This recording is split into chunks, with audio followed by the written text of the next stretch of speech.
પરાઠા તો આપણે ઘણા બધા ખાધા હોય છે અને તે પણ અલગ અલગ વેરાયટીના ખાધા હોય છે. અને આજે આપણે જે પરાઠા બનાવીશું તે અલગ રીતે બનાવશું અને તે પણ પીઝા પરાઠા.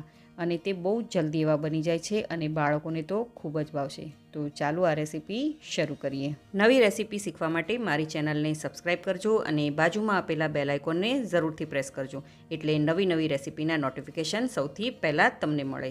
તો અહીં મેં લીધા છે 3 કલરના કેપ્સિકમ, રેડ, ગ્રીન અને યલો. અને આ કેપ્સિકમના બીજ કાઢી અને આપણે તેના નાના નાના ટુકડા કરી લેવાના છે. જો તમે બાળકો માટે બનાવતા હોય તો આ કેપ્સિકમ થોડા ઓછા વાપરજો. આમ પણ કેપ્સિકમમાં વધારે પડતા તીખા હોતા નથી, પરંતુ તમે તમારા ટેસ્ટ પ્રમાણે કેપ્સિકમનો ઉપયોગ કરજો. તમે આ રેસીપી કઈ સિટી, કયું સ્ટેટ અને કઈ કન્ટ્રીમાંથી જોઈ રહ્યા છો મને કમેન્ટ કરીને જરૂરથી જણાવજો. અહીં મેં 1/3 કપ જેટલા આ ઝીણા સુધારેલા કેપ્સિકમ 3 કલરના લઈ લીધા છે. હવે તેને આપણે એક બાઉલમાં ટ્રાન્સફર કરી લઈએ.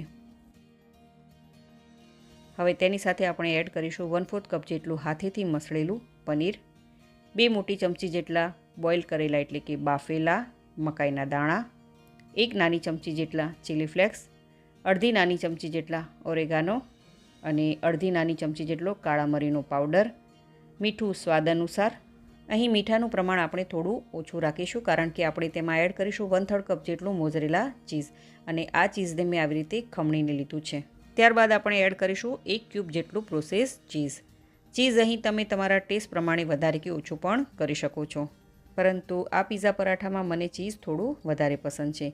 તો ચીઝને તમે તમારા ટેસ્ટ પ્રમાણે વધારે કે ઓછું નાખી શકો છો. તો ચીઝને આપણે આવી રીતે ખમણીને જ એડ કરવાનું છે. હવે તેમાં એડ કરીશું ઝીણી સુધારેલી કોથમીર અને આ બધી જ વસ્તુને આપણે સારી રીતે મિક્સ કરી દઈએ.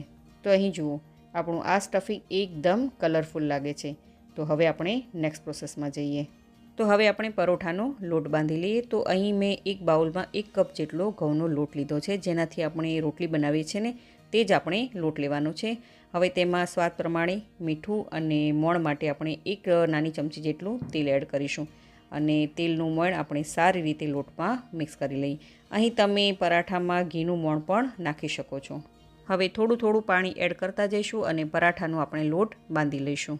અહીં આ પરોઠા જો તમારી પાસે રોટલીનો લોટ વધ્યો હોય તો તમે તેના પણ આ પરોઠા બનાવી શકો છો. હવે લોટ બાંધ્યા પછી આપણે તેના પર થોડું એવું તેલ એડ કરીશું અને ફરીથી લોટને આપણે એકવાર મસળી લઈશું. હવે ઢાંકણ ઢાંકીને લોટને આપણે 5 મિનિટ સુધી સેટ થવા માટે રાખી દઈએ. તો 5 મિનિટ થઈ ગઈ છે અને તમે જોઈ શકો છો કે પરાઠાનો લોટ છે તે સરસ એવો સેટ થઈ ગયો છે. હવે લોટને આપણે એકવાર સારી રીતે મસળી લઈએ અને તેમાંથી આપણે એક નાની રોટલી બને તેવો લોહો બનાવી લેવાનો છે. હવે તેને આપણે વણી લઈએ. રાઉન્ડ શેપમાં એક મીડિયમ સાઇઝનું પરોઠું બનાવી લેવાનું છે.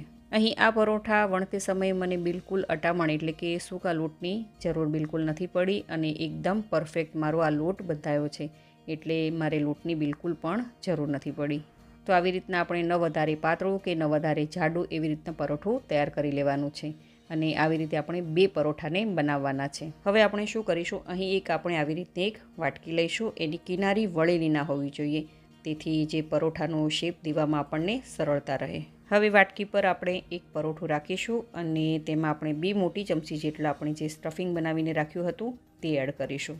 અહીં આ પરોઠામાં સ્ટફિંગ તમે તમારા ટેસ્ટ પ્રમાણે વધારે કે ઓછું પણ કરી શકો છો. હવે બીજું પરોઠું પણ આવી રીતે તેની ઉપર રાખી દઈએ અને આ બીજા પરોઠાથી આપણે આ સ્ટફિંગને સારી રીતે કવર કરી લઈએ. હવે વાટકીને આપણે હાથમાં લઈ અને તેને પલટાવી લેવાની છે. બિલકુલ આરામથી આ પ્રોસેસ કરજો. હવે પરોઠાને આવી રીતે વાટકીની મદદથી આપણે કટ કરી દઈશું અને જે બાકીનો આજુબાજુનો જે લોટ વધ્યો હશે તેનાથી આપણે બીજું પરોઠું બનાવીશું. હવે વાટકીને લઈ લઈશું અને હાથની મદદથી આપણે પરોઠાને આવી રીતે પ્રેસ કરી દઈએ. તો આ પરોઠું આવું પ્લેન સારું નથી લાગતું, તો આપણે તેમાં ડિઝાઇન બનાવીએ. તો કાંટા ચમચીની મદદથી પરોઠા ઉપર આવી રીતે આપણે ડિઝાઇન બનાવીશું. તેથી પરોઠાનું જે સ્ટફિંગ છે તે પણ બહાર નહીં નીકળે અને તે એકદમ સરસ એવું પેક થઈ જશે અને એક સરસ એવી ડિઝાઇન પણ પરોઠામાં બની જશે. તો અહીં જુઓ, પરોઠું આપણું બનીને તૈયાર થઈ ગયું છે. કેટલું સરસ લાગી રહ્યું છે. હવે આપણે આ પરોઠાને શેકી લઈએ. તો હવે મીડિયમ ગેસની ફ્લેમ પર આપણે તવો અથવા તો પેન રાખી દઈશું અને તેમાં આપણે 2 ચમચી જેટલું તેલ એડ કરીશું. અહીં તમે ઘી અથવા તો માખણનો પણ ઉપયોગ કરી શકો છો. તેલને આપણે પેનમાં સારી રીતે સ્પ્રેડ કરી લઈએ અને હલકું એવું તેલ ગરમ થઈ જાય ત્યારે આપણે પરાઠાને પેન પર રાખી દઈશું. અહીં મેં 2 પરોઠા રાખ્યા છે અને હવે તેના પર આપણે થોડું તેલ અથવા તો ઘી લગાડી દઈશું અથવા તો બટર પણ લગાડી શકાય છે અને હલકા હાથોથી આવી રીતે પ્રેસ કરતું જવાનું છે અને તેને પલટાવતું જવાનું છે. બહુ વધારે પડતું પ્રેસ નથી કરવાનું, બિલકુલ આરામથી આને પ્રેસ કરવાનું છે, નહીંતર સ્ટફિંગ છે તે બહાર નીકળી જશે. અને બંને સાઈડથી પલટાવી અને ગોલ્ડન બ્રાઉન કલરના સ્પોટ્સ આવે ત્યાં સુધી આપણે તેને શેકી લેવાના છે.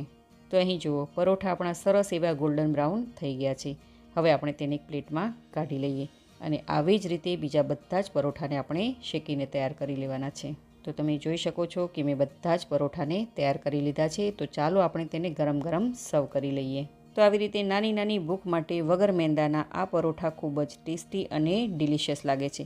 બાળકોને તો પસંદ આવશે, મોટાને પણ ખૂબ જ ભાવશે. તો એકવાર તમે આ રેસીપી જરૂરથી ટ્રાય કરજો. જો તમને મારી આજની આ રેસીપી ગમી હોય તો વિડીયોને લાઇક કરજો અને વધારેમાં વધારે શેર કરજો અને મારી ચેનલને જરૂરથી સબસ્ક્રાઈબ કરજો. તો ફરી મળીએ એક નવી રેસીપી સાથે.